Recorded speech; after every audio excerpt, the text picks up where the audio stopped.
The following is a conversation with Arbab Ul-Haq, a reverse figure in fitness and nutrition sphere.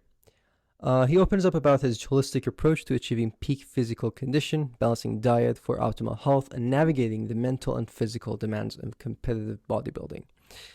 Arbab shares the strategies for overcoming common fitness hurdles, the importance of mental resilience, and the impact of community support in one's fitness journey.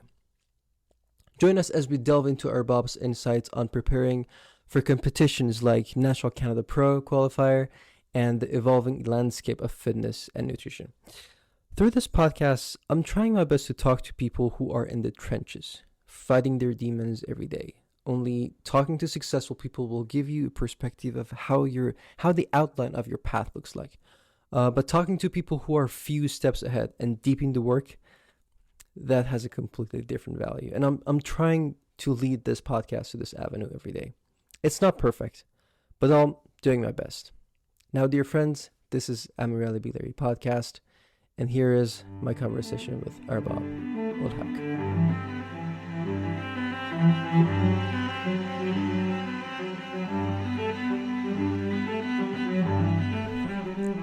Okay. In the work you do, one of the major focuses is on losing weight. Dealing with nutrition at any level is pretty complex, especially if you're trying to lose weight and you're in your 30s. So when it comes to constructing a diet plan, how do you balance macro and micronutrients? Yeah, good question there. So you're talking about in terms of weight loss, right? Yeah. Yeah, I think a lot of people get this wrong because people don't consider the idea of learning how to actually track their macros or even calories. Mm-hmm. But let's take a step back as well, right? Most people don't even know what macros are. They have an idea what calories are, right? But macros are not too sure. So the approach I like to take is, I think first and foremost is teaching them about what macros are, right? And what's the importance of proteins, fats, carbohydrates, for example, right? But essentially, fundamental concept is that if you eat less than you're burning, you will lose weight. And is that true? Oh, 100%. Okay. And I think that's what I want to touch upon is that people are now overcomplicating it. Uh-huh. And now what's going around, like I see that a lot of the time, is that people question this concept, right? So they're like, oh, for me, maybe I'm eating 1,000 calories every day. I'm burning 2,500 calories, but I still can't lose weight. Something must be wrong. So I think at that point, it's important to kind of reflect back on yourself and think that you must be doing something wrong. The concept is there. That's never wrong. So I can guarantee you that if you are eating less than you're burning, you will drop weight 100%. But that's also associated with not being satiated. So consistently staying hungry. So that's the stigma that brings up, because you might get any type of eating disorder just by the idea of, okay, if I'm not eating as much as I'm supposed to, therefore feeling hungry, I'm going to lose weight. And that's, I'm not sure if that's the healthiest approach. I get it. That's true. But again, the concept is still there and it works, right? Okay. Obviously, if you're trying to lose weight while eating junk food and like processed foods, which are naturally higher on calories side, right? It'll be harder for you to lose weight because then you can't eat that much volume of food, right? Let's give it some perspective. So let's say if I'm eating 1,500 calories, right? That could be maybe 3 different meals of 500 calories each, right? And that's if it's pretty clean food, if it's whole foods, if it's the general healthy food that we call it, right? Whereas if you just have one big junk food, right, meal, that itself could be 1,500 calories. So now there's 2 people. One's eating 3 meals a day, right? And the volume of food is pretty good. The other person's eating 1 meal a day. They're still both eating 1,500 calories. They still both drop the same amount of weight, but for one of them, it's significantly harder than the other one. So I think, again, what you're saying is right, and it's important. But what I find weird is that people question this concept. The concept is true, and it works, right? how you approach that weight loss and how you approach your diet, that could be different. So to come back to your first question, yes, eating in a calorie deficit is important, but you can do it smartly. You can have certain food choices that you can eat a lot of while not having that many calories. Okay, so let's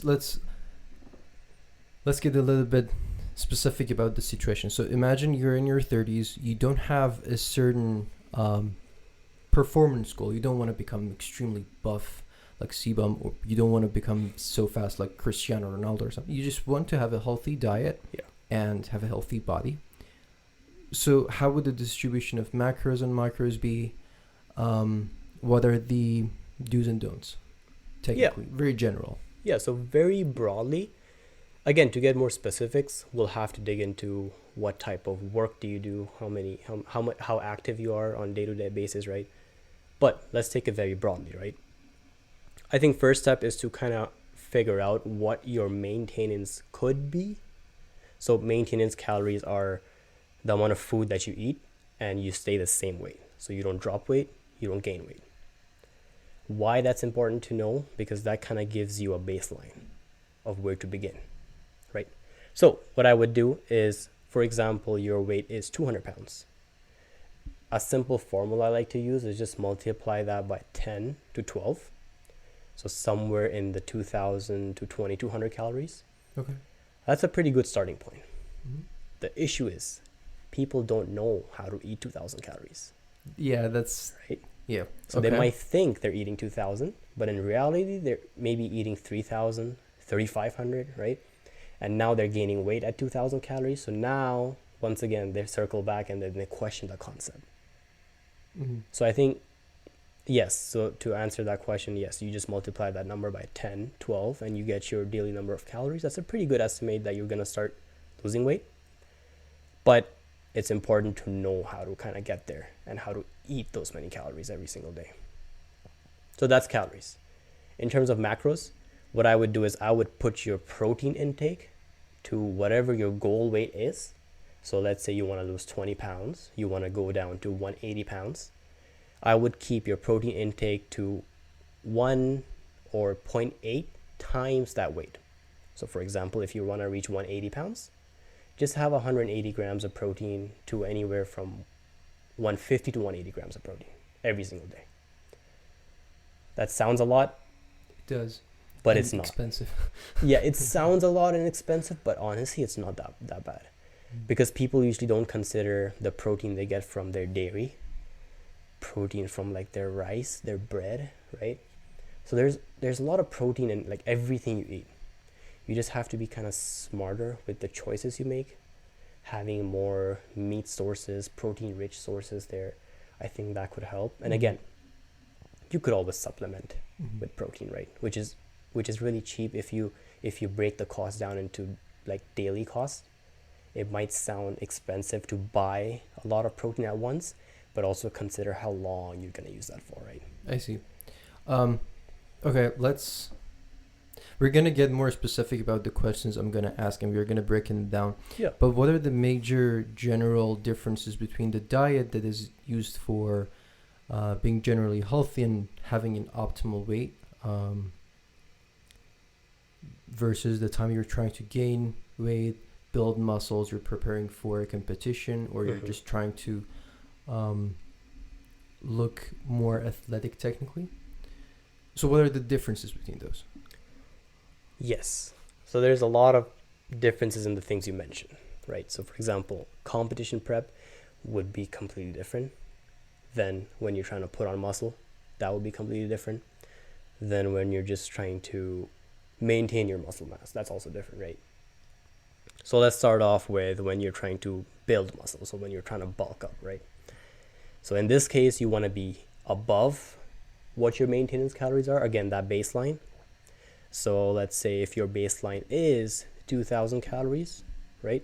You want to be maybe around 2,300, 2,500 calories if you're kind of pushing it.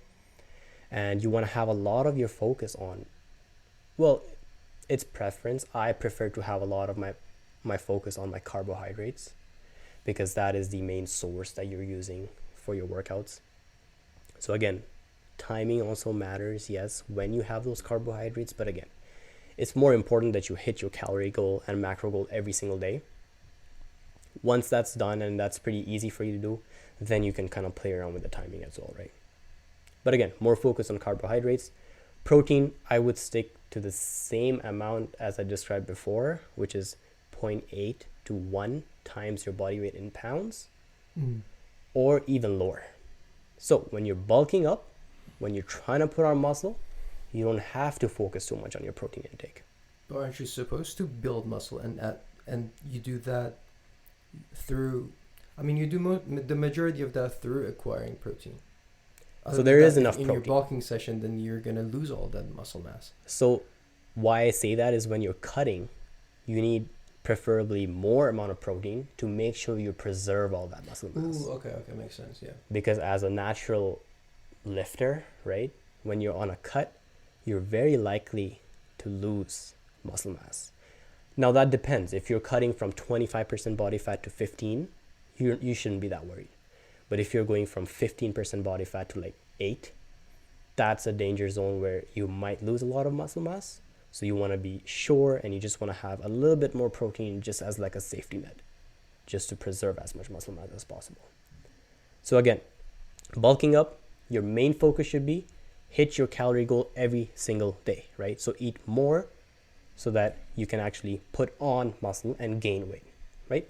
Protein intake, it's important, but honestly, when you are eating more, naturally you're also eating more protein. So it's not that hard to hit your protein goals when you're bulking. In terms of fats, I just like to kind of fill the rest of my calories in. So I would never ever go below 50 grams of fats every single day, because that could interfere with your hormones, and so I just wouldn't go below 50 grams. Just stay above. That's just too risky. It's too risky. And I've been there. I've been on that no fat diet where everything is just grilled chicken and just rice, and I never went that far, but yeah, like things like very healthy and clean food, and I struggled with that. My hormones level were just tanked, and I wondered why. I don't feel good in the gym, I can't get stronger, things like that. And then now it kind of makes sense with like the more knowledge that I have. I'm like, all right, you're not supposed to cut out the fats, right? It's not bad. Fats are not bad for you. You need them. Okay, and what's the general approach to Cutting? No, we'll talk about that later. But just losing weight, in a more general manner, because I'm sure that if you're not trying to build that much muscle, if you don't need that much of a headache in your life, that's not a goal. You also don't want to do all the effort of counting your calories every single day, just being too self-conscious, not too self-conscious, but being just self-conscious about your diet. You probably don't want to have the cheat day. You want to eat whatever you like. Mm-hmm. So what are the differences between these? Okay, very good question. So my approach to weight loss is a little bit different than the traditional weight loss approach. So far everything I've told you is very like factual based, right? Hey, like do this, you'll lose weight, right? But like you said, that starts to sound kind of like, hey, I don't want to do all that, right? I don't want to track my calories. I don't want to do all this. It sounds too hard. I agree. And my approach is based on comfort, which sounds weird because weight loss is not supposed to be comfortable, right? That's what's embedded in our brains. But what if I told you that that's actually what causes a lot of people to fail when they're trying to lose weight? Yeah, it makes sense. Because like, think about it. How long can you do something every single day that you hate doing? Mm-hmm. You can't, right? So you're bound, you're making a routine for yourself that you're bound to quit sooner or later. So this is what I like to follow. It's called a CTN, weight loss protocol, right? So C being comfort, T being tracking, N nutrition. Okay. So let me break that down. C, your weight loss protocol, no matter what you're doing, no matter what you're following, has to be comfortable. All right. So at no point during that time, you should go like, oh crap, I gotta get a workout in, or like, oh my God, I can't be bothered. Like, I'm so tired. It should not be there to a certain point, right? So what I mean by that is, like, people often start off their workout program or their weight loss program with like a 5 to a 7 day workout plan, and it's fully packed in their schedule, and they're all hyped up for like the first 2 weeks, and then boom, they just kind of burn out, and they're like, you know what, I can't do this, right? And I'm sure you've seen a lot of... I relate to that. Oh, you do? Yeah. Okay, I see. All right, yeah, so that's a very common problem that I think everyone goes through, right? Rather, because one of the important factors of weight loss is, or general fitness in general, is progression. So if you're starting at 100 or like at 100 capacity, right? 100% of your capacity, how do you expect to improve on that and make progress on that? So you got to start pretty low. For example, if you have no fitness experience, I'm talking none, right? And you don't do any activity right now, why don't you just start with like a 2-day plan? Just go to the gym twice a week for like an hour each time, right? And that's it. That's all you need. Start with that. Your weight will start to drop, right? And then slowly every single week, that's where you bring the progression into the play, because that's something that almost everyone misses. I'm like, hey, how's your weight loss journey going? They're like, yeah, good. This is what I'm doing. This is what I'm doing. I'm like, cool. How long you been doing that for? Like 3 months. So like they do the same exact thing for like 3-4 months without progressing anything on it. So they plateau technically. I mean, they would plateau eventually. Mm-hmm. So for some people, that's in 2 months, 3 months, 4 months. As soon as they hit plateau, they now start to question that concept. And they're like, oh, this is not going to work for me, and then quit. But what they're simply missing is that progression factor, right? So start with something comfortable, right? It doesn't have to be a crazy routine. It could be something very simple. Maybe just go on like a 20-minute walk outside every single day. And sometimes that's all you need to start your weight loss journey, right? So that's C. T is tracking. You got to know what you're tracking, or how are you going to track your progress? Is it going to be your body weight? Is it going to be your waist measurement? Is it going to be your physical pictures that you take every week, 2 weeks, right? I think easiest one of them is body weight. I think we can agree on that, right? Yeah. So again, make a routine out of that, right? Make a practice, make a habit out of that. So for example, track your body weight every single day and write it somewhere that you can actually see it. Don't just try and memorize it, right? Write it down. And that makes it easy to actually see how well you're progressing, and more importantly, to see when you plateau. Because that's one of the most important aspects of weight loss. And I think almost everyone just quits when they reach a plateau, even though that's not even like, that could be like 20% of your weight loss journey. So that doesn't mean it's the end of it, right? And then last part, nutrition. So nutrition, obviously it's important, and it's a scary thing, right? Because like, how am I going to track calories? Like you said, it can get pretty exhausting. So you don't have to track calories, to be honest with you. You can learn how to track them just so that you can get a better idea of what you're eating. But essentially, when you're starting off, just eat the healthy foods that we call it, right? I mean, we all know what's healthy, what's not. Don't eat the unprocessed, frozen junk like in your freezer, right? And just go more towards whole, good foods that you know are healthy, right? Everyone knows what's healthy and what's not. So I think, honestly, and just sticking to those basics, that's it. There's no secret fat burning workout.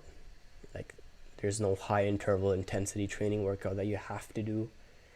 Anything could work for anyone. Just have those 3 things in line and you will lose weight. There's no way you won't if you follow each one of those steps. Okay. So to summarize it, you have to find a routine that you can stick to it. You're consistent. That's the C part. That was then it was the T part that allows you to visualize how you're doing over the consistency that you have provided. Yeah, just any sort of tracking. And the end is the nutrition, and you're just trying to feed your body some food that is actually helpful. Exactly. So again, if you're like a beginner for fitness, right?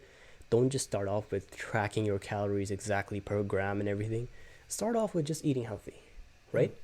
And then every single week, just try and learn something new about nutrition. That's it. And I think once you do that within 2-3 months, you will know a lot more. And at that point, you're probably now ready to start actually tracking your calories and macros. Okay, makes sense. Okay, let's dig deeper in the tangent of bulking and cutting, because that's more of your niche. Walk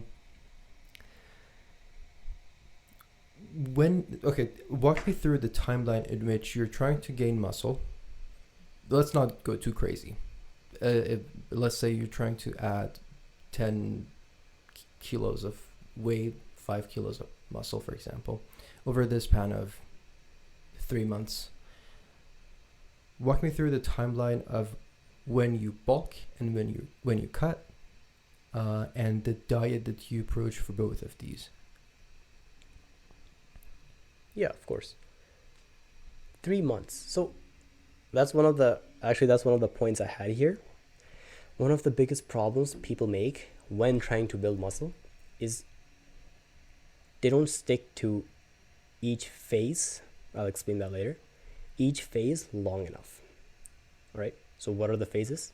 There's a bulking phase, there's a cutting phase, and then there's a maintenance phase, which is not that important, but more importantly, the bulking and the cutting.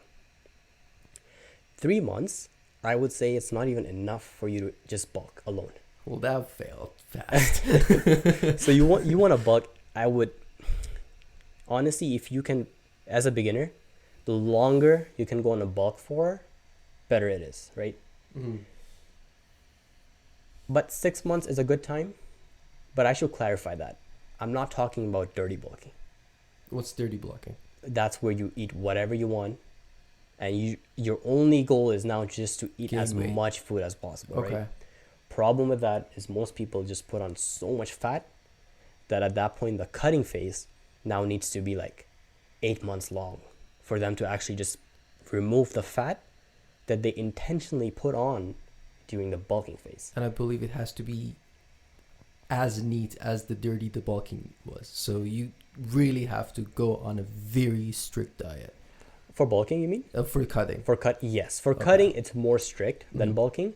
But the reason why I say that, right, is a lot of people have this idea that dirty bulking will get them more muscle. Research has shown, like studies have shown, that that's not true at all, right? If you're going on a dirty bulk, which is again where you're eating whatever you want and just trying to eat as much as possible, most of the time that's fast food and just junk food, right? The amount of muscle you gain from that, let's say in 6 months, is or has been shown very similar or the same to the amount of muscle you can gain while on a lean bulk. So lean bulk, the difference between that is now you're eating more, yes, than what you're burning, but just by slightly more, right? So you're eating about 300 calories more, 400, 500 calories more, right? Again, now we're kind of diving deeper into specific calorie numbers. Forget about that. Simple difference. Dirty bulking, you're just eating whatever you want. Clean bulk is where you're eating pretty clean food, just eating a lot of it. And let me tell you, that is hard. That's what I've been doing for about 8 months, and it is hard. Like it gets to a point where it's hard for you to actually eat that much food, right? Like I'm eating now 6 to 7 meals a day, and it's hard, dude. Like sometimes I'm sitting on my desk at 11 p.m. just trying to shove down food. Oh gosh. It's hard, but again, you have to stick to it. If you don't stick to it long enough, this is what ends up happening, and this is what a lot of people do. They bulk for 2 months, and they're like, oh crap, I'm getting fat or I'm getting chubby. I don't like it. And then they cut for a month. And then they're like, oh, I'm getting skinny. What the hell? Like I didn't gain any muscle. And then they bulk for 2 months and then cut for a month. So they just kind of keep repeating that, right? And they make minimal progress. The weird part is that when you're choosing to bulk, you are signing up to kind of put on the fat. Like you are doing that to yourself, right? Problem is that when people see that fat on their body, now they get scared, right? And now they turn away from it, and they just want to stay in that perfect zone where they're still kind of lean, but they want to put on muscle, but they can't because they don't want to put on fat. So it's just a cycle, right? You gotta go on a phase, trust it, You could improve it, sure, as you go on, but whatever, trust the process, right? And just stick to it for long enough.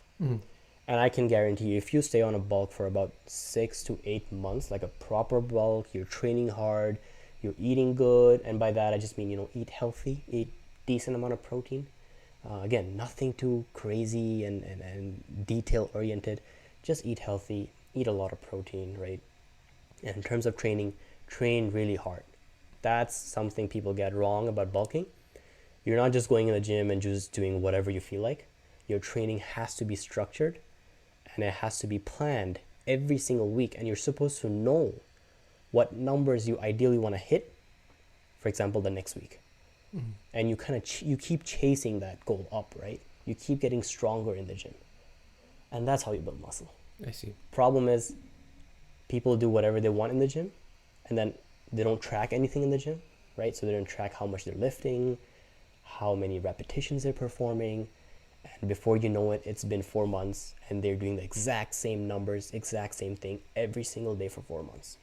No wonder you didn't put on any muscle, right? That makes sense. So does that cover what you were asking? It does. Yeah. Is there any... Actually, we'll talk about the mental stuff later. Let's put that. I wanted to talk about the mentality, but we'll talk about it later. I just had a very small personal question before going to the next tangent. Do manufacturer sources of protein actually work or not? At least in your experience, do you think protein powders do they work? Number one, and are they an optimal source of protein? What do you mean by do they work? What making this hard for me. Okay, if you want to gain muscle that is going to stay, yes, after you cut, and let's say you go on a strict diet, you bulk, you build muscle, you cut, you maintain it, and you follow a normal, healthy diet, not too crazy, but you still can keep that muscle. Oh yeah, 100%. So whey protein is actually one of the best sources of protein you can have. A lot of people have that misconception that whey protein is bad for you or it might cause some side effects. It's not. But I should be clear. It's a supplement. So again, you don't need it, right? In my case, for example, I take protein just because it's convenient, right? I live alone. So like when I wake up, instead of having a breakfast and getting some meat source early in the morning, I just get a protein scoop, put it in my oatmeal, and there you go. I have my carbs, I have my protein. It's pretty easy to go, right? It's a supplement. You only need it if you need help getting to your protein goal number. I see. Again, that's not hard. People make that seem like it's harder than it actually is. It's actually pretty simple to hit that goal. But again, that now comes to, do you know how to track? Are you tracking properly, right? So again, it's a whole cycle, right? So if you know how to track, then you would kind of realize that it's pretty easy to hit your protein goal and you don't need it. So you don't need these protein sources. If you're taking it, is there anything wrong with it? No, there's nothing wrong with it. Some of them are a waste of money. So for example, I might get hate for this, but BCAAs, Can you elaborate what BCAA is? Yeah, they're essentially amino acids that you can take. People usually take them intra-workouts, like during their workout, and it's supposed to help with recovery and muscle growth, but it's shown that it's not doing much. So if you want to, and if you have the funds and you like the taste, honestly, you could take it, but I would save my money and I would just not buy that, and I would just focus on sources such as whey protein isolate. I would focus on casein, which is another type of protein powder. But BCAAs, I wouldn't focus on that. Something better you can take is EAAs, which are essential amino acids. So these are the amino acids that your body cannot make. Again, it's not needed. Honestly, I used to take them very long time ago. I'd never take them now. So again, it's something you could take. It's been shown to have a little bit more benefit than BCAAs, but just whey protein, I think that's all you need. And again, that's only if you're having a hard time hitting your protein growth or your protein goal. Mm-hmm. That's it. I see. Okay. Let's go to the next one. You have competed twice. Oh, you wanted to add something? Sorry, I just wanted to add, one more point to the muscle gaining part that we talked about, bulking, right? We kind of briefly touched upon how important it is to train properly in the gym, right? Train hard. But I think in this case, people are on two extremes. Mm-hmm. They either get it wrong because they're not training hard at all, or they get it wrong because they're trying to optimize every little thing about their workouts, right? As a beginner, I'm talking about, right? So, as a beginner, if you're trying to optimize every single thing, I think it's you're better off just focusing on muscle groups as a whole, right? So if you're training your back, don't worry too much about if I do my exercise with this angle, it's gonna hit this little part of my muscle better. Forget about that, right? Like you just need muscle at this point. Like you're not supposed to you're not supposed to worry about what part of my muscle is not as strong as my other part. You're just gonna build it up, right? Mm-hmm. So I think at that point it's better to focus more on compound movements and just making sure you're training well and you're training everything rather than pinpointing on these small muscle groups. And then the other part was, like I said, a lot of people do the opposite, so they're not training hard at all. What I mean by that is, if I ask people, and this happens a lot, if I ask someone, break it down in the last 3 months, every single week, how did you progress in whatever, for example, bench press? And they just look at me, they're like, what are you talking about? I just bench press every week, right? And I do the same amount every single week, and I try and push myself to the max. Mm-hmm. But the problem is, because they're not recording their data, so you could write it down on a notebook, on your phone, whatever. Because they're not doing that, they end up doing the same thing for who knows how long, like 3 months, without making any progress. And so that's called progressive overload. So that's a concept where every single week you're trying to progressively overload your muscle with something more than last week. Now that could be weight, that could be repetitions, that could be better control, better form, whatever. But point is that you need to improve every single week something about your workouts. So again, if you have these two things in check, I think you want to be in the middle. You don't want to be on either extremes. Again, as a beginner. I think just wanted to touch upon that. I see. Okay, makes sense. Perfect. Let's go back to the tangent I had initially started. You have, if I'm not mistaken, competed in Natural Canada Pro Qualifier. Yes. Twice. Once in the Pro Qualifier and then once in the regional show. Okay. Yeah. Okay. Can you break down the structure of your training phases throughout? Because I believe the training period is a year. You can correct me, please do. But what's the planning in overall? What's the planning of your training, and how do you adjust your workout to prevent any plateaus? All right. So we'll start from broad, and then we'll kind of dig deeper into them, right? So broadly speaking, 2 phases. There's off season and there's prep season, right? Off season is where now you are on a bulk, ideally, or you're trying to maintain. Sorry for interrupting. What's the timeline right now? Is it for a year? Like, can you break it down? The timeline, it doesn't matter that much. What matters is when is your competition date, right? Okay. So whenever the time is that your competition date is, ideally 12 to 16 weeks before that is when you start your prep. Okay. What the prep would be is ideally a cut, right? Just trying to get as low of a body fat as possible for your competition day. Now again, that timeline could vary depending on your starting point. If you're pretty lean starting out, then you don't need that much time to prepare for the competition, right? If you're not as lean, then you need more time, right? So I guess that depends. But essentially, off season is where you're not preparing for any competition. You're just off the season, right? And now you're just trying to bulk up, ideally, put on as much muscle as possible. So again, that would go into your bulking diet, trying to eat more, trying to eat clean still.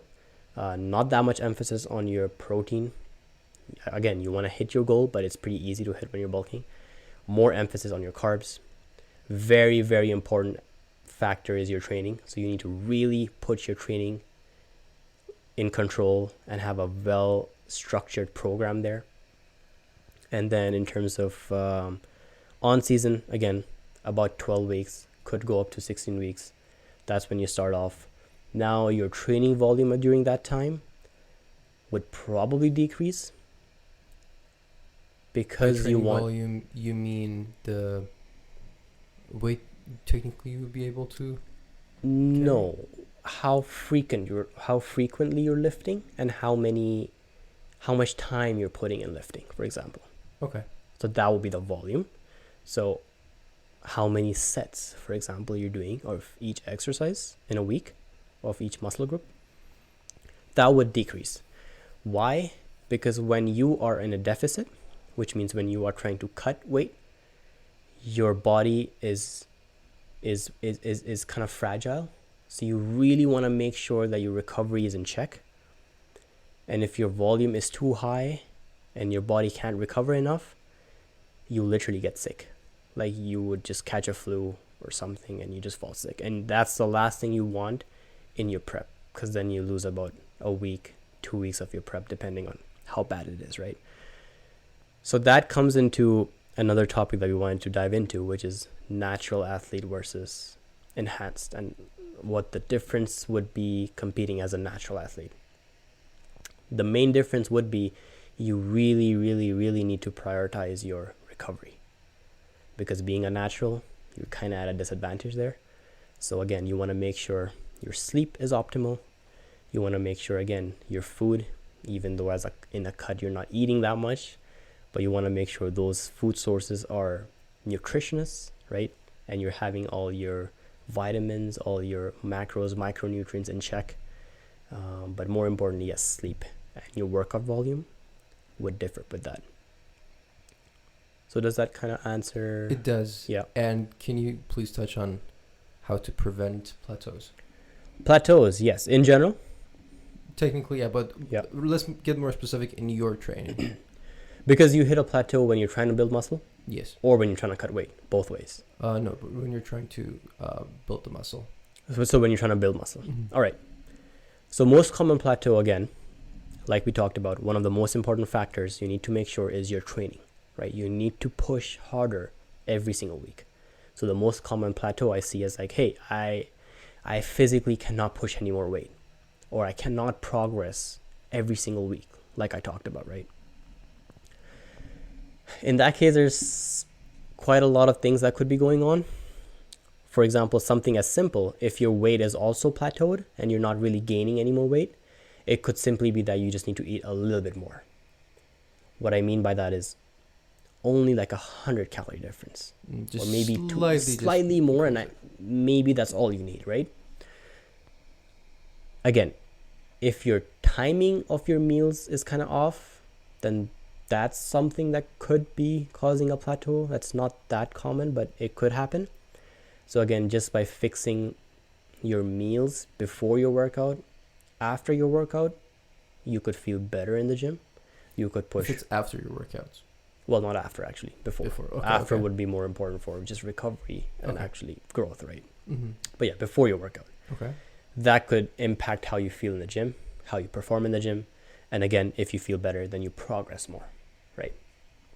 So again, it could be your calories. It could be your pre-workout maybe, right? It's not too often, but it could be that. Or it could be something that you need a break. Because trying to lift more every single week and training really, really hard every week is really taxing on your body. Yeah.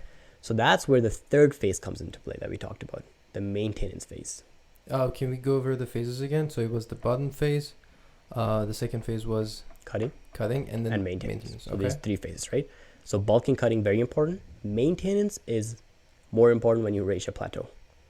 So let's say you're trying to build muscle, right? Like we talked about, you reach a plateau, you try to eat more, still a plateau, you just feel like crap in the gym, you can't lift as much or at least progress every week, then maybe all you need is just a break, right? So what that means is maybe you take a week off, not entirely off of training, but now your training is like, it's pretty chill.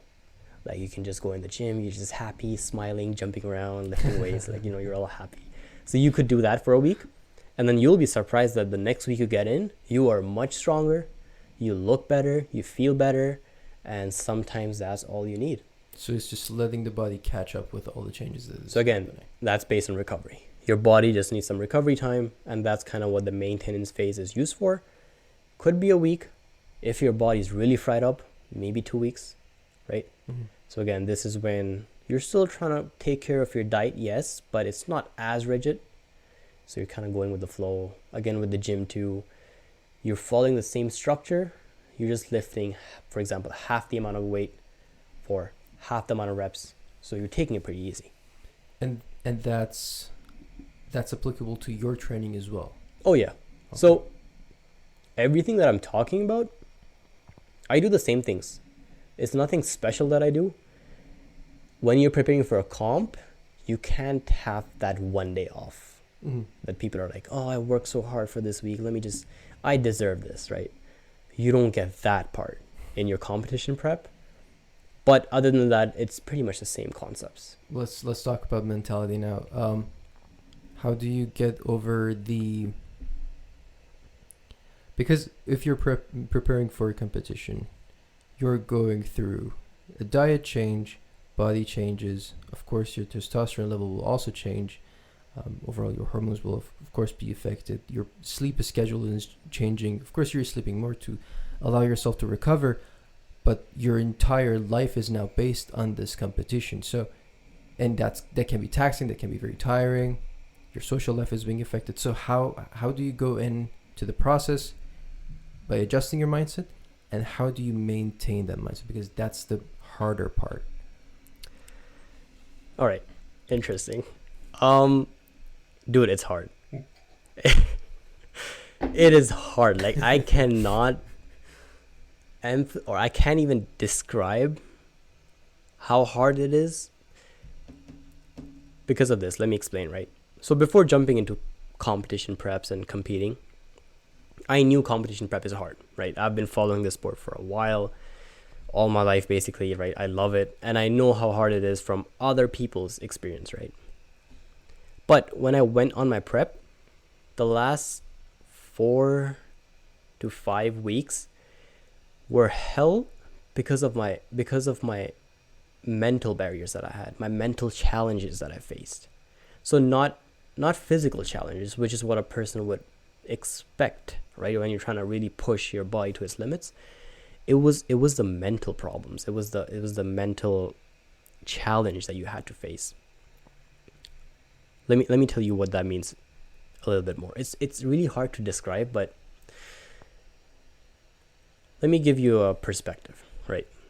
So you wake up and your body hurts, dude. Like you're in pain, right? But you have to get up. You have to go to do your cardio every single morning for 50 minutes, an hour of just cardio as soon as you wake up, right? I mean, it doesn't have to be as soon, but that was my routine, right? So that's what I'm telling you. You're walking us through your brain now. Yeah. So again, I know I can push my body. I know I can push myself. But it's that feeling of waking up and just feeling like crap, right? Waking up and I mean, knowing that I am doing this to myself. No one's forcing me, right? And I have to do this. I want to do this. But it's just that every single morning you have to get, and just a countdown that's kind of going on, right? Like, oh, come on, man. That's like 14 more days, 13 more days, 12 more days. So I think that part is really difficult. And then the food cravings that you get, dude, holy crap. The last 4 weeks are insane. Like I could do some bad stuff just to get some food, right? Like it was at that point like where I was constantly, the only thing I was thinking about was food. That's it. Like literally, I'm trying to study, I'm trying to do my work, whatever. I'm just thinking about my next meal. That's it. Other than Because that, at this time, at this period specifically, I think you are starving yourself. basically, yes. You're cutting, of yes. course, yeah. At that, because yeah, you cut. Sure, the first few weeks are like, oh, you feel amazing, you see the results, you see your body change, amazing, right?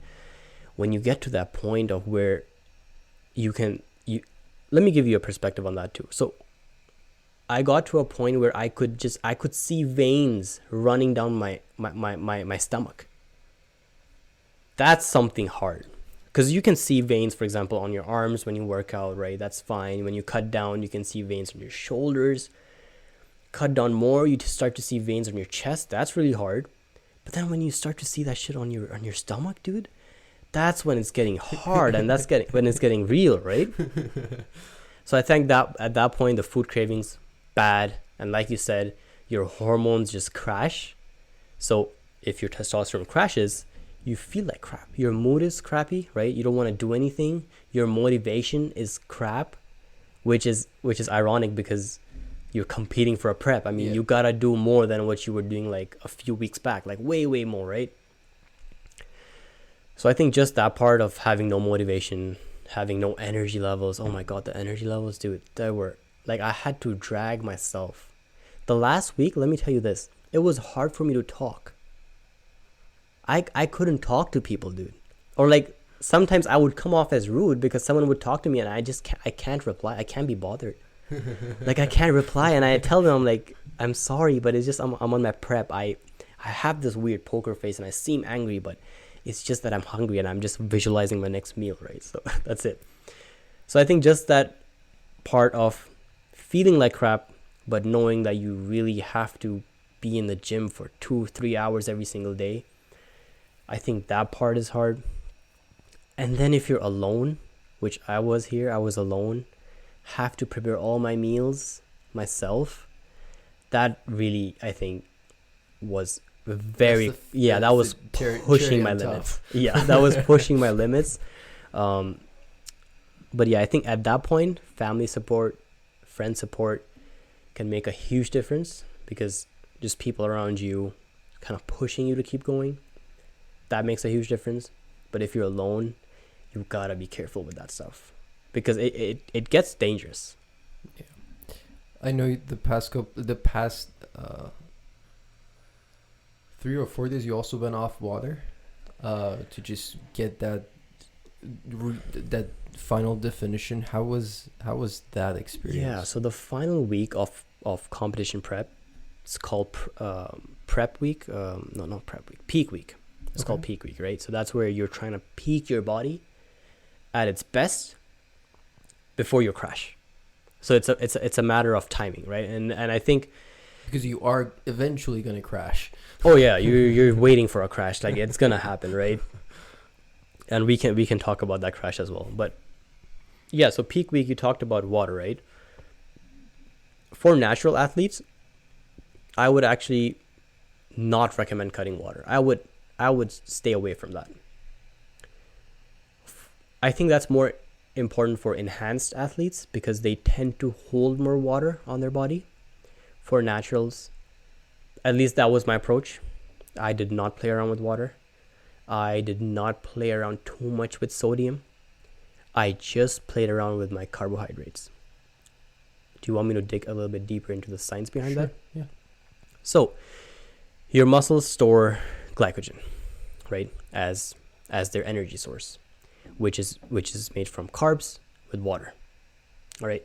So that's where the water idea comes from. That what happens is that a few days before your competition, you deplete your body of carbohydrates. And I'm talking like no carbohydrates, dude. And those 3 to 4 days are literally the worst days of your whole prep. Because when you're not on carbs, your brain works on carbohydrates. So you're literally like brain dead. Like you cannot think. You can't process things properly. And it sounds dangerous, but it could get dangerous.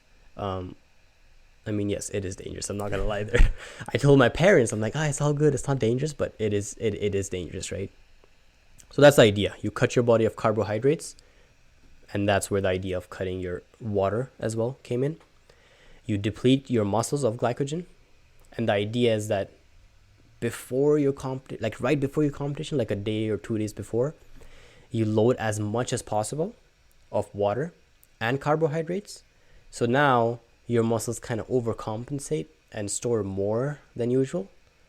Ooh, okay. And that kind of gives you that puffy look. So I did that with carbs. I think it works. I think it worked pretty well for me. More well for the second time round than the first. But we can dig onto that later as well.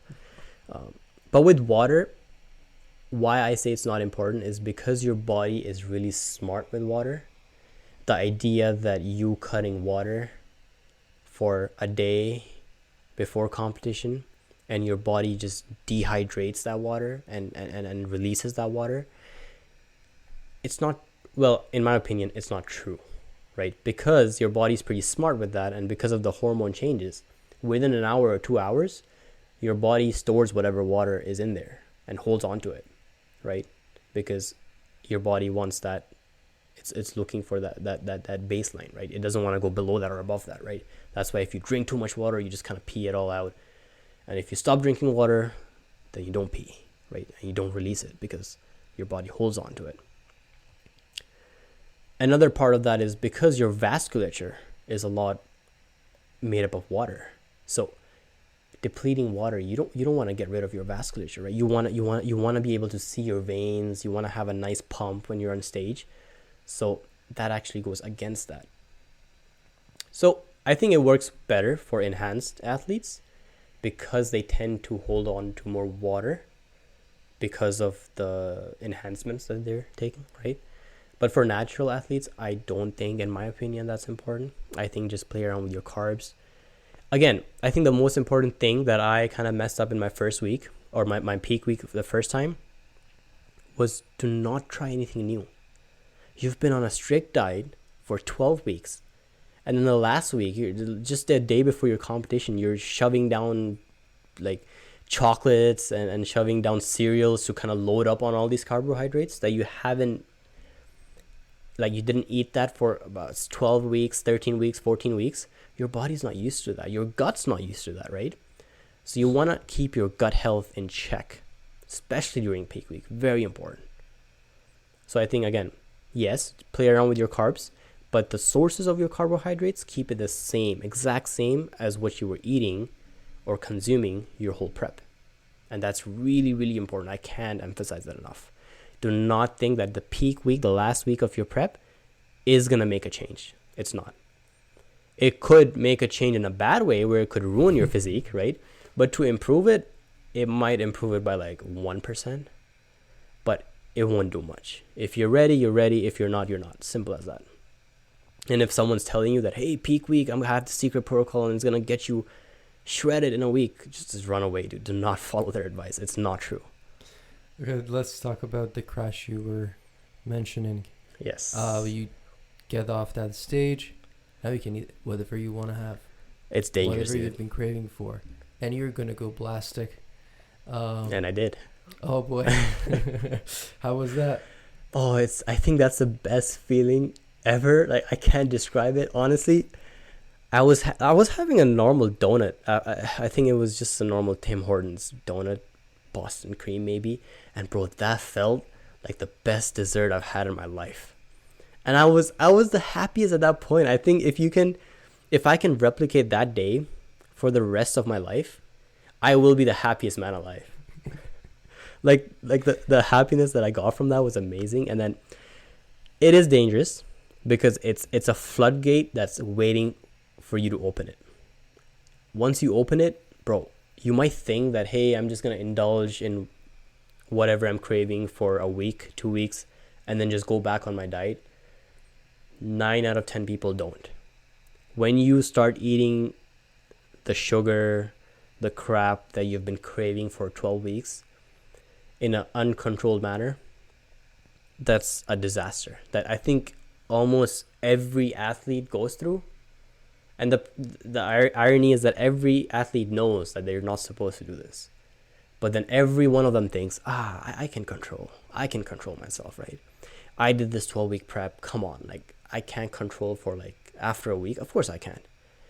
And then 3 weeks later, they've put on 20 pounds, and it gets dangerous because putting that much amount of weight that quickly, right?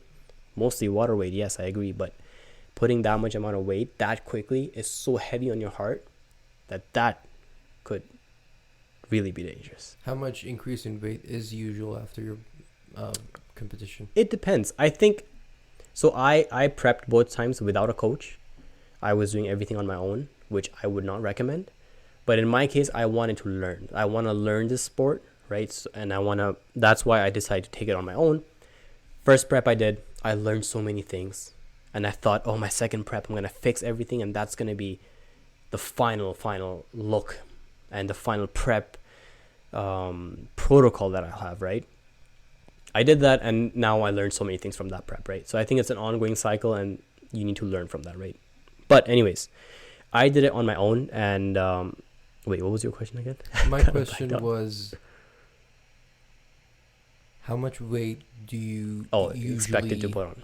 Increase after a competition when you, I believe you're back in a healthy, balanced diet? Yeah. Okay. Yeah, okay. Yeah, back to that, yeah.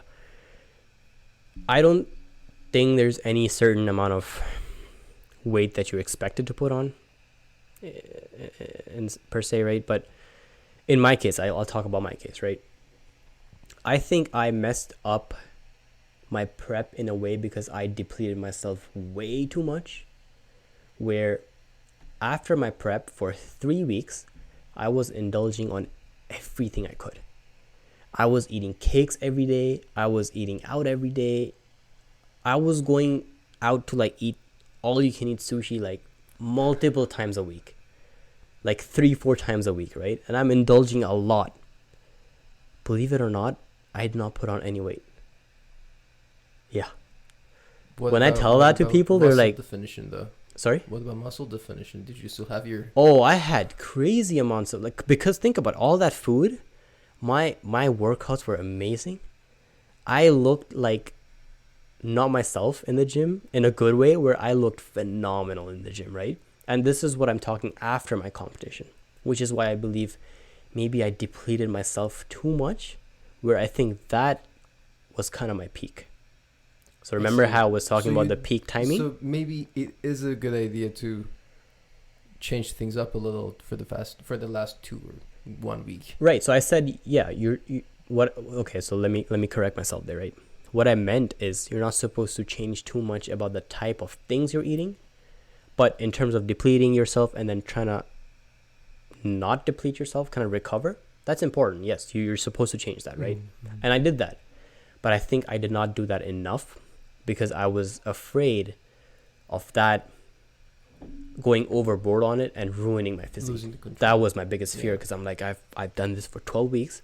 I don't want to just ruin it because I just went all out for a week, right? But I think the first time around, I definitely missed my peak, because dude, for 3 weeks, holy crap, I was eating so much food. I was not gaining weight, and I just kept looking better and better and better, and every single day, right? Until that 3-week mark. After that, that's when the fat started to put on, right? And I'm like, okay, now I need to calm down, right? So in my case, it's slightly different, because I think I missed my peak, or actually I peaked later on after my prep, which is not ideal, but again, that's where I learned about it, right? I see. Second time round was much better. I think I peaked pretty well for my prep, for my competition. I still think I could have peaked better, but that time around, I think it was still pretty good. But I learned from my mistakes, and I did not indulge that much. I still went crazy for a week, but after that, I had it in control. So to come back to your question, for me, I noticed that if after my competition, I do indulge for a week, go crazy, it's not that bad. I actually don't put on that much. Or maybe it's that maybe I'm just not going crazy all out, even though I think I am, but maybe I'm not going that crazy as some people do, that do end up putting 10, 15, 20 pounds in a matter of week, 2 weeks. But also importantly, that part, so the people who I've heard that they did that, they were enhanced. So that's like, I heard about their experiences talking. They were talking about that. So maybe that's something you got to be more careful when you're enhanced, right? But regardless, you got to be aware of that, because getting back to track is super hard. Even if you don't put on that much weight, getting on back on track, even for me, was extremely difficult. I see. In the footage of your competition, there was a difference between the volume of muscle and the muscle definition between your upper body and lower body. So is it because was your focus ultimately on the lower on the upper body because of the type of the competition, or is it just because you didn't have enough time to prepare for it? So my focus was more on my upper body, because I was doing men's physique, and you gotta wear like longer shorts or board shorts. So they do judge your upper body. They don't judge your lower body, which kind of sucks. So that's why my focus was more on upper body. But to bring on that, my legs are my weak point. So what I do is, on my off season now, I am focusing more on my leg days. So I have a higher emphasis on my leg workouts.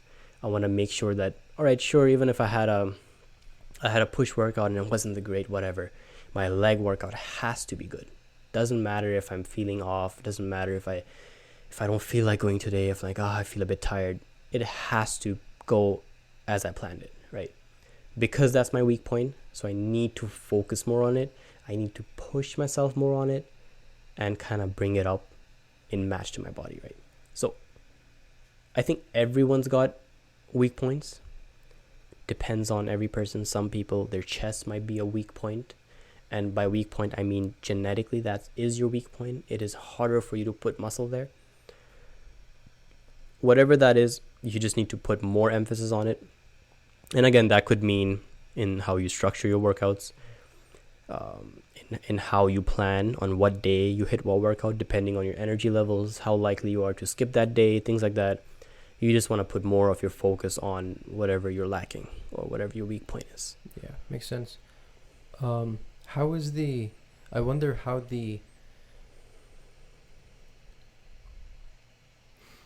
because you will be changing your workout routine in a more unbalanced way toward your upper body. So how did overall your posture change because of that routine? And how did you feel? Because I believe there would be differences in how you walk, because the difference in the distribution of weight. So was that a big challenge? Is that something you can handle for a competition, or is it something you have to take into account? So let me rephrase that. By saying my focus was more on my upper body, not in terms of training, more in terms of posing. I see. Okay. So I think posing is a very, very big part of competition prep. Mm-hmm. And I neglected that. And I think every beginner does neglect that, right? Unless you have a good coach who kind of tells you and teaches you how important that is. And I think no one realizes that, right? I'm sure even if before I mentioned it to you, you didn't think that posing was supposed to be a part of your prep, right? Mm-hmm. But think about it. You're doing all this prep to showcase your physique. How do you showcase it? You pose. You have to practice for that, yeah. Yeah. So if your posing is off, then you don't actually showcase it how you're supposed to, and maybe you don't showcase it to the best of your ability, right? So I think my biggest issue was my leg placements. That makes a huge difference. So how I was placing my foot on the ground, how it's supposed to be lined up, how it's supposed to, in what direction it's supposed to face the judges, I neglected that. And I think that was something that I need to work on from now on. And so when I say that, I think that's what I meant, is that in terms of my posing, my whole focus was, how do I look? How do I look in terms of my chest, my angle of my shoulders, things like that. My arms are good. All right, I'm leaning too forward, I'm leaning too back, right? Everything like that. But I did not focus. How do my legs look? Are they too cramped up? Do they look awkward? Are they too wide? which direction am I facing on, right? And I realize now when I look back on my competition footage, I see that that is what makes my posing awkward. That's what kind of, because another part of your posing is, sure, you're supposed to showcase your body in the best of your ability, but you're supposed to seem confident. And I think based on your flow, how you're moving on stage, right, with your foot placements, that kind of gives that feeling of how confident the person at least portrays the posing as, right? So I think that's what I meant by that. In terms of your focus on muscle groups in terms of training, that for me was not different during my prep. It was pretty much the same. So I train each muscle group twice a week. I've done that for a long time, and I still do that. Yes, twice a week. So that doesn't mean that you could still train it once a week. There's nothing wrong with that. But then your workouts will probably be longer, so the workout volume for that day might be a bit larger, right? If you're doing it twice a week, just break that into half, split that into 2 days. So it's pretty simple. So it's not as bad as it sounds. I'm assuming you will be, how is your split? How is your split routine? Do you focus only on the lower body for 2 days and then, okay, walk me through the routine of your workout. Do you work out once every day, or is it more than once every day? Or let me formulate my question better. Walk me through your workout routine every day. If it's once, if it's more than that, let me know. And how do you split the workouts in between muscle groups? Yeah, sure. So I work out 5 days a week right now. And again, that also depends on the phases that you're in. I'll briefly touch on that later. But right now I work out 5 days a week. So I start off my days with leg day. Then I go into my push day. So push is your chest, shoulders, triceps. Yeah, that's it. And then I do my pull days. And then in my pull days, I also focus a little bit on my weak points. So I would train my calves a little bit more at that point. But that's going into too much detail now. So yeah, my pull days, which are my back, biceps, a bit of my shoulders. And then I take a rest day. So again, 3 days, rest day. And then I do my lower body split, upper body split.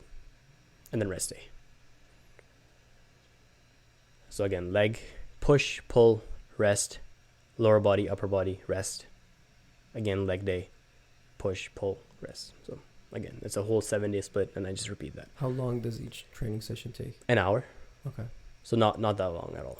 I used to be a person who would be in the gym just 2 hours, just kind of. But then, honestly, after an hour of intense workout, like if your workout is intense enough, an hour is all you need. And actually, after an hour, you're not even as productive anymore. You're just kind of in the gym, sure, but you're not lifting properly. You're not lifting intense enough. I think a better question for that would be more broken down into the volume of the workout, which means, okay, so this is how it works out. For example, for my big muscle groups, so like chest, back, shoulders, right? I like to put in maximum like 8 to 10 working sets a week. What do I mean by working sets? Each muscle group? Or? For each muscle group. Okay. So working sets are different than your warm-up sets. Yeah. Warm-up sets, you just kind of, for example, 40%, joints, yeah, 60% of the weight, trying to warm up your joints, like you said, right? But more importantly, you're trying to warm up in that same motion. So for example, if I'm doing chest press, I'm warming up with a lighter weight, 40% of my working weight, and I'm training in that same movement, the same tempo, the same control, same speed, and I just do about 5, 6, 7 reps, whatever it takes you to warm up. How many warm-up sets? That depends on you, how many you need. 1 to 2 is pretty good. And then I just dive into my working sets. Again, for my big muscle groups, I don't go above 8 to 10. I like to stick to 8, to be honest. 8 sets, working sets of my big muscle groups. Smaller muscle groups, I would push that to maybe 10 to 12 working sets. And then the muscle groups that are lacking, I would now push that to 12 to 15. So that's how you focus on the muscle group that's lacking, not necessarily in terms of how it's divided in terms of the split, but more so in terms of the workout volume, which comes down to the number of sets that you're giving in. So technically, the game here is to proportionally distribute your workouts throughout the week, not throughout the month or throughout your entire training. Maybe in the larger scale. In the larger scale, yes. Okay. So that's now we're diving into our mesocycles of our workouts, or you can just call them phases of your workouts. It's important, yes, but I think that's a step after you have your kind of weekly split in place, right? And you're happy with that. Then the next step is to think about, all right, how am I gonna handle that month or every 2 months or every 3 months, whatever your phases or your cycles are, right? So that would depend kind of on that part where I touched upon bulking phase, maintenance, cutting phase. So if your bulking phase is that 6 months, then you might have 2 mini phases in there, right? Approximately 3 months each, with like a maintenance small phase in between, right? So again, you would 6 months total bulk. You would go really hard, make sure you progress every single week for, let's say, 6 weeks, 7 weeks. Take a week off, not off, but like in terms of intensity, take it off, or take it lower, lower a notch for a week, and then dive back into your second part of your bulk. Again, try and push it all the way through until you hit your 6 month mark, and then that could be 6 months, 8 months, a year, 15 months, whatever your goal is. I see. But again, that part is you can kind of just go with the flow, go with how you feel. I think I need to take a maintenance, go with the maintenance, and then go on it. Or you can go with a particularly structured program. That's up to you. I think as a beginner, the structured program helps because you don't know the feeling of when you need a maintenance phase. But I think as you go on and you become an advanced lifter or an intermediate lifter, I think you can judge pretty well when you need to take some time off for a maintenance phase, whether that's going from your cut or your bulk, whatever the way is. Can you walk me through the inner voice you have on the last couple of weeks that is left to just motivate yourself and not let yourself go down, Susan, by donuts from Tim Hortons? Yeah. Yes, I think everyone's inner voice is slightly different. I think that's with everyone. You're more harsh towards yourself than you are to other people, obviously, right? And we end up being, like I said, harsher to ourselves. My inner voice is a bit weird, where it's like there's no other way. Like, you have to get through this, right? I think my biggest factor was that I chose to do this, right? Knowing where I'm going, I decided to compete. This is my choice. And if it's causing me that much of a problem, just cancel my show and just eat food. So I think keeping myself accountable for my actions, not even in terms of a competition prep, in terms of life in general, I think that's what keeps me going, right? Because at the end of the day, no matter what you're trying to achieve, you should tell yourself that it is your decision. So stop blaming other people. Stop blaming your situations, your environments, your family, your friends, whatever. Blame yourself. And I think once you learn to blame yourself, you're unstoppable. Because whatever you're doing, it's your choice. Whatever you're not achieving, whatever you're struggling with, it is because of you, right? You can find 100 different ways that you can blame it on. But I think it's more important if you stay accountable, put the blame on yourself, and decide to do something about it. Because at the end of the day, whatever problem you're facing, you either stay wherever you are or you do something about it. No one else cares. You might think your mom cares. You might think your dad cares. You might think... yes, your family does care to a certain point, but it's all you, man. You are on your own, and it's up to you what you need to do. That's exactly what I had my inner voice tell me every single day on my prep, every single day right now when I wake up. I'm like, this is me. I chose to do this. So if I wake up right now and if I decide that I don't feel like getting up, I'll just sleep in for the extra 2 hours, I am doing that to myself. And in just in the near future, like 4 hours later, I will regret that decision. And I know that. But what surprises me is how people choose to ignore that and just go on with it, do it, and then regret it later, even though they knew exactly what they're getting themselves into, right? So I think just that is just keeping yourself accountable. And I think honestly, I think you should be harsh to yourself. And I think that's what... To keep yourself accountable. Oh, yeah, not to keep yourself... I think it's important to distinguish between the difference of targeting your self or targeting your efforts toward achieving a goal. Because if you're targeting yourself, then you're just destroying the device you are supposed to use to achieve a goal. But if you're targeting your efforts, well, you're doing it wrong. That's true. Yeah. And I think I agree with that, because one of the fundamental concepts that I go by every single day is your thoughts lead to behavior, which leads to action, right? So you're right in terms of that. If you're having harsh thoughts about yourself, that could go either way. But are you going to let that affect your behavior in a good way that will cause some positive action, which now tries to fix the thought that you were having initially, right? So I think, yes, you want to make sure the loop is on the good side, right? You being harsh on yourself leads to something better and improvements on whatever you're stressed about. That's important. But once you're in that cycle, I think that could show you so much improvement in life. Not even, just in terms of your personal growth, that I think that's really, really important to have. Especially for competition prep. If you're trying to prep, you gotta tell yourself that, right?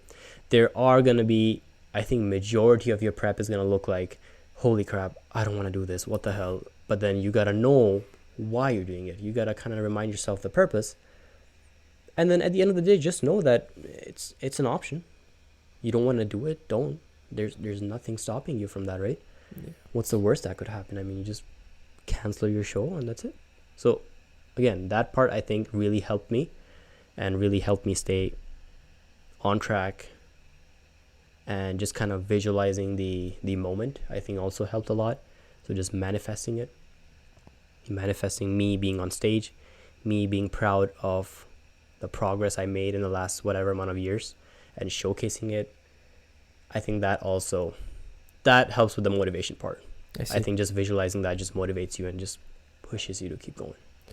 You need to also have a point of reference, a specific type of body you're trying to achieve. Whether you're natural or not, I think the reference point is important to just compare and see where you are at. So how do you manage to do that? I don't know if you actually did have a reference point. Whether you started comparing yourself to someone or not. Mm-hmm. But how do you manage having this comparison at the same time not being too crazy about it and therefore don't have body dysmorphia? So I'm glad you mentioned the last part, body dysmorphia, right?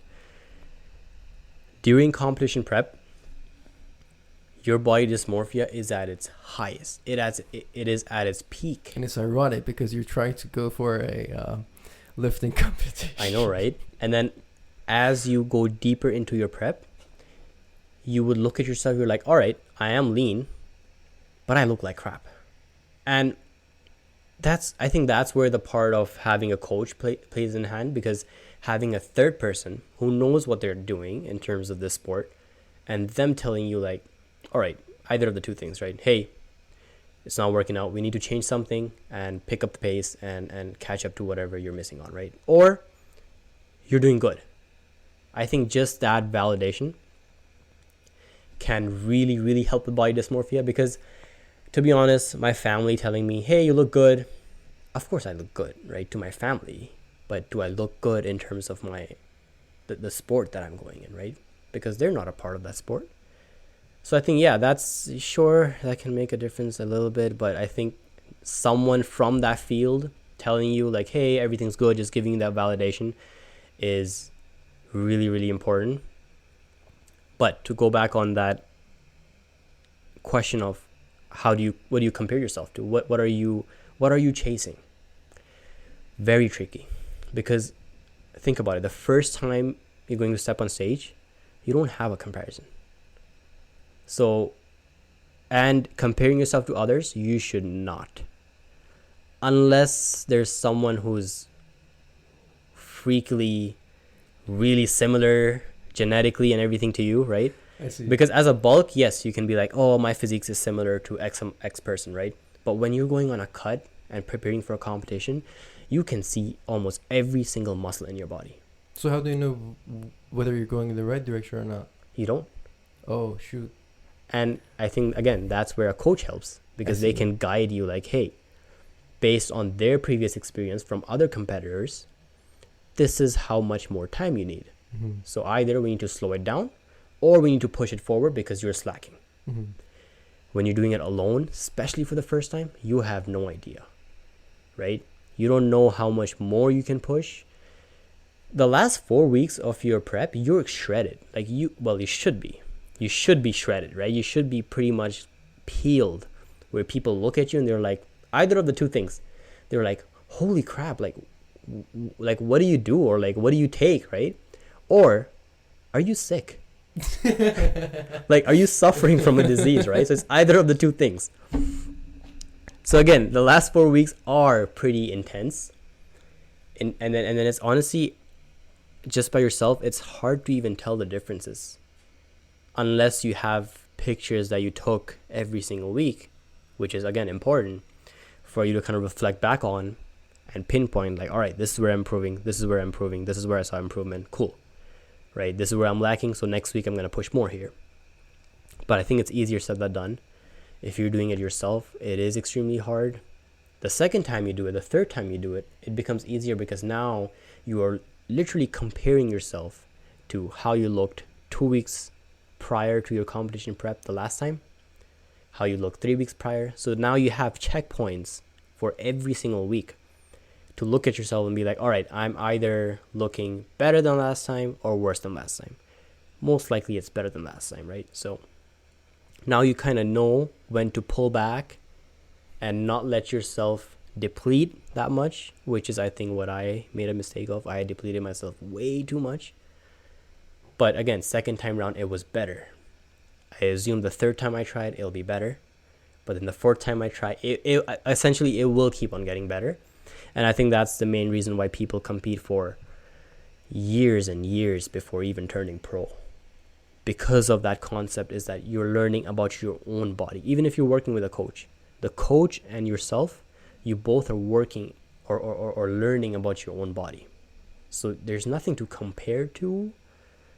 If it's your first time, you just kind of work with it. Your coach learns about your body. You learn about your body, how your body reacts to certain foods, how much time you need, how you're supposed to look X amount of weeks before prep. And I think all these things matter. But yes, body dysmorphia is at its highest during prep. And it's dangerous, dude.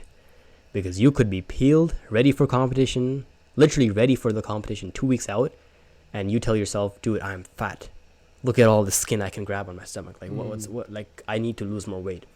And I think that is, mentally, that's very dangerous. Because there's another part of body dysmorphia, which is after competition prep. Because you have seen yourself that peeled and shredded, now putting on fat for intentionally, like for a bulking phase, it's so difficult. Because now you're seeing yourself put on fat, slowly lose that definition that you kind of had, right, for your prep, and just seeing that go slowly over time. It is so hard, but again, that's what kind of differentiates good athletes from bad athletes. You just got to have faith in it, right? You got to know that that's still there. And the fat is just covering it. It's still there. It doesn't disappear, right? So just have faith in it. Keep going. Keep pushing it. I see. And I think that's all. Before we finish up, I wanted to go back to your coaching career. Mm-hmm. Now, all of these mental obstacles and the strategies to overcome are just within you. And you have agency. You have chosen a path.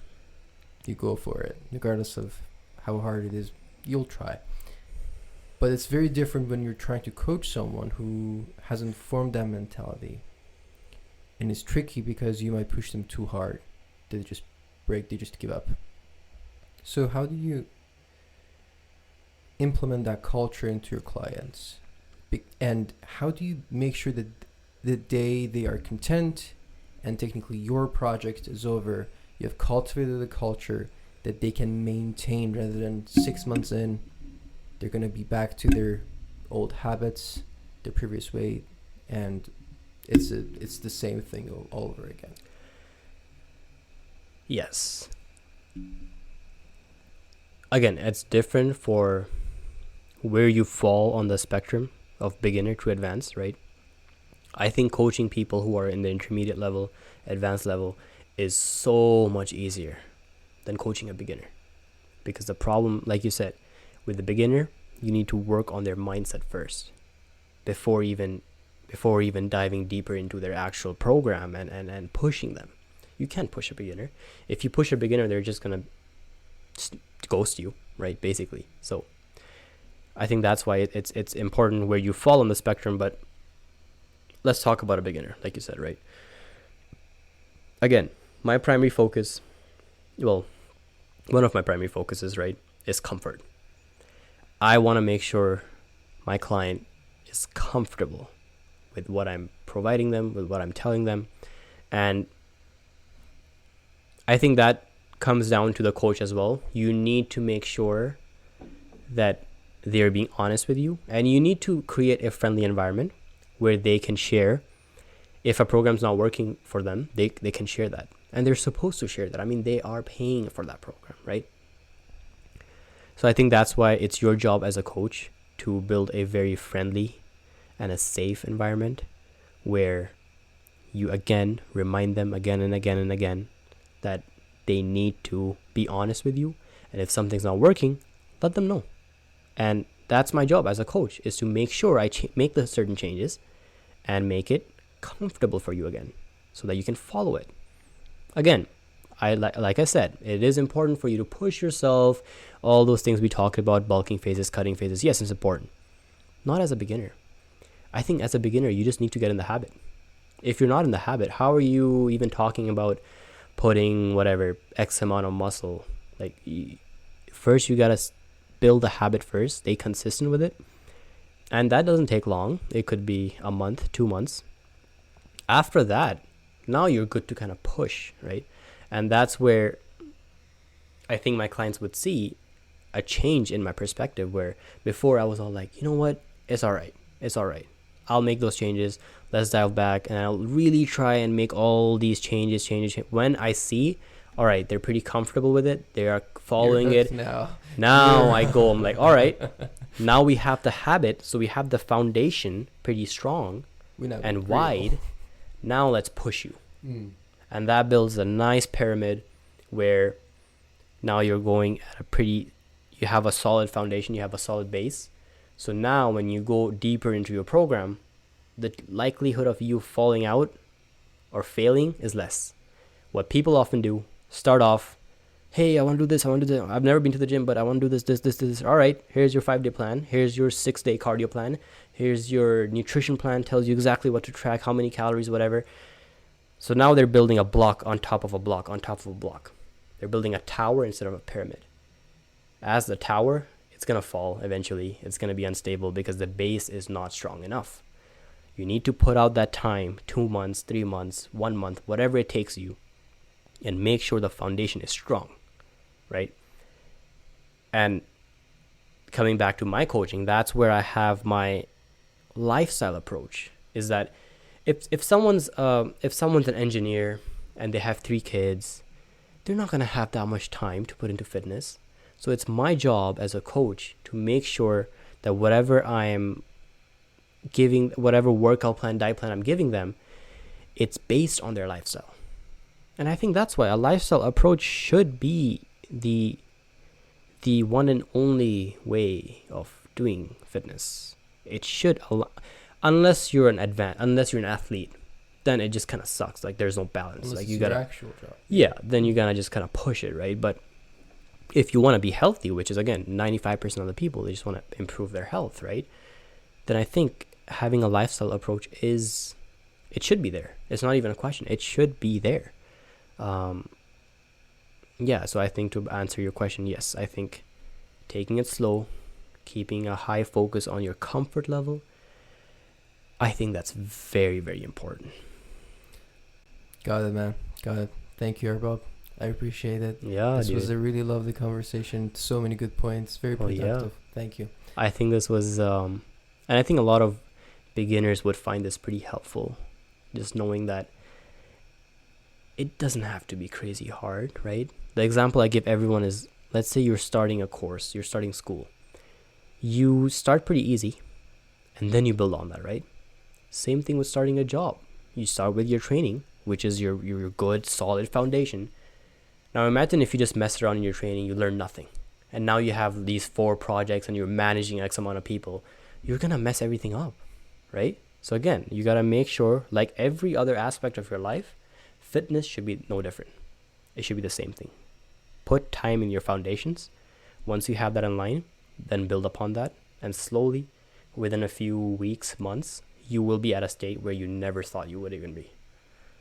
Got it. Thank you, man. Thank you. I appreciate it. Yeah. Thank you very much for listening to the Zones Up podcast.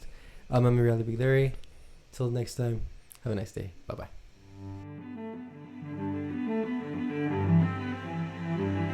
Thank you.